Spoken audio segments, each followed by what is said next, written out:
Aristotle. Aristotle was an ancient Greek philosopher and scientist who is still considered one of the greatest thinkers in politics, psychology, and ethics. When Aristotle turned 17, he enrolled in Plato's academy. In 338, he began tutoring Alexander the Great.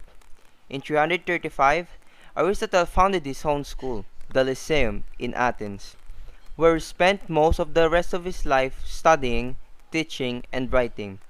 Some of his most notable works include Nicomachean Ethics, Politics, Metaphysics, Poetics, and Prior Analytics. Philosophy. Aristotle's work on philosophy influenced ideas from late antiquity all the way through the Renaissance. One of the main focuses of Aristotle's philosophy was his systematic concept of logic. Aristotle's objective was to come up with a universal process of reasoning that would allow man to learn every conceivable thing about reality. The initial process involved describing objects based on their characteristics, states of being, and actions. In his philosophical treatises, Aristotle also discussed how man might next obtain information about objects through deduction and inference. To Aristotle, a deduction was a reasonable argument in which when certain things are laid down, something else follows out of necessity in virtue of their being so. His theory of deduction is the basis of what philosophers now call a syllogism, a logical argument where the conclusion is inferred from two or more other premises of a certain form.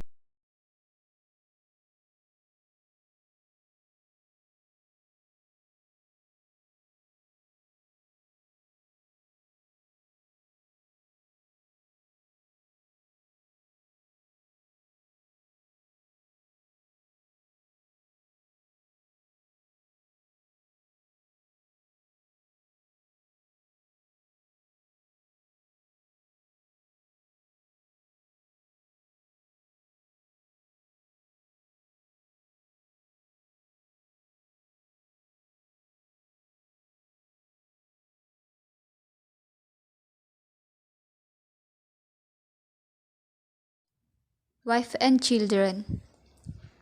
During his 3 year stay in Mysia, Aristotle met and married his first wife Pythias, King Hermann's niece. Together, the couple had a daughter, Pythias, named after her mother. In 335 BC, the same year Aristotle opened the Lyceum, his wife Pythias died soon after Aristotle embarked on a romance with a woman named Herpelis, who hailed from his hometown of Stagyria.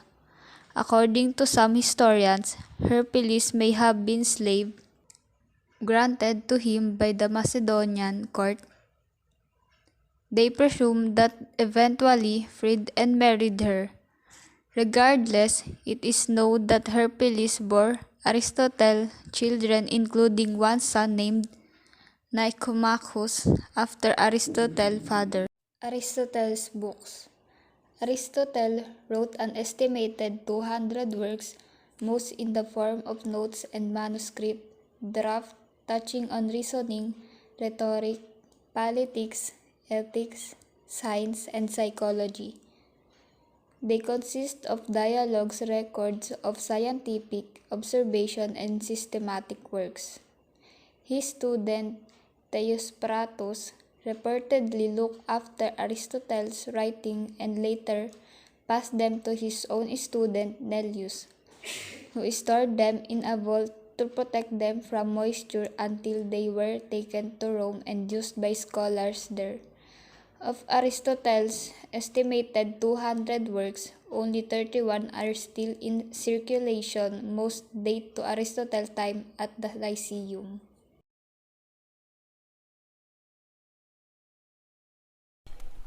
Nicomachean Ethics and Eudemian Ethics. In Nicomachean Ethics, which is believed to have been named in tribute to Aristotle's son Nicomachus, Aristotle prescribed a moral code of conduct for what he called good living. He asserted that good living to some degree defied the more restrictive laws of logic, since the real world poses circumstances that can present a conflict of personal values. That said, it was up to the individual to reason cautiously while developing his or her own judgment. Eudaimon Ethics is another of Aristotle's major treatises on the behavior and judgment that constitute good living.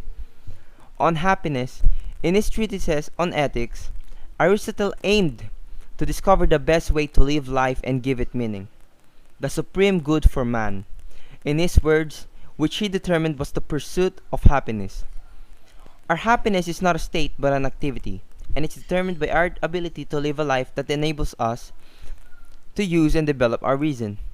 While bad luck can affect happiness, a truly happy person, he believes, learns to cultivate habits and behaviors that help him or her to keep bad luck in perspective.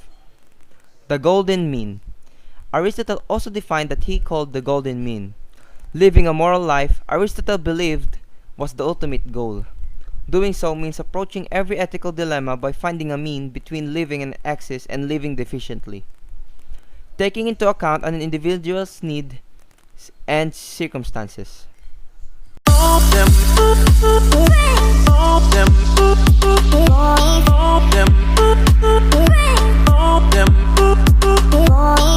Them